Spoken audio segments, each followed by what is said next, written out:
Hey, what's going on, guys? James here again, day 58. Happy Thanksgiving to you all. Today we had First and Second Thessalonians, and First Thessalonians starts out with Paul writing to the church,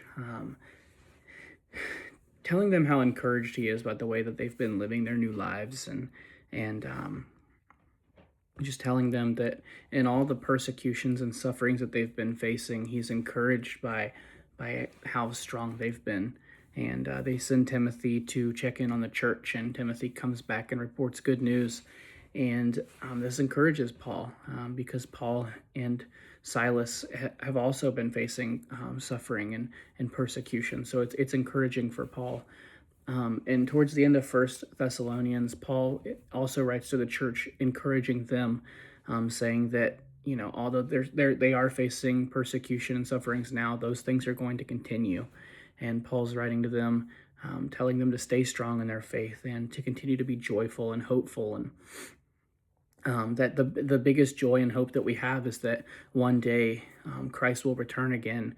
And Paul also writes about don't have deep sorrow for the ones that have died, because the ones that have died will also meet Christ when he returns again.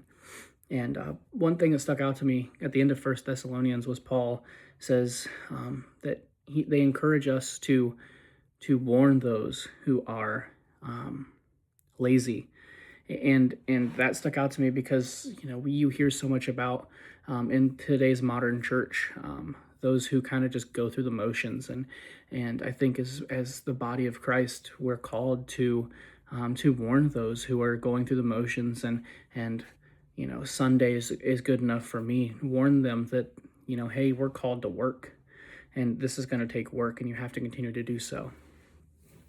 As we go into Second Thessalonians, Paul's writing, still encouraging the church about the persecutions they've been facing, but he's also writing to them saying that the people that are describing and talking about, this is when Christ is going to return again, or no, this is when Christ is going to return again. Paul's writing to them because certain people have started to believe that, and they've stopped working and they've become lazy. And Paul's telling them, hey, we don't know when Christ is going to return, but we have to work continuously and constantly to be prepared for when Christ returns again. And I think that's important. Knowing Christ truly takes a lot of work, and we have to be with him always. Have a good day, guys.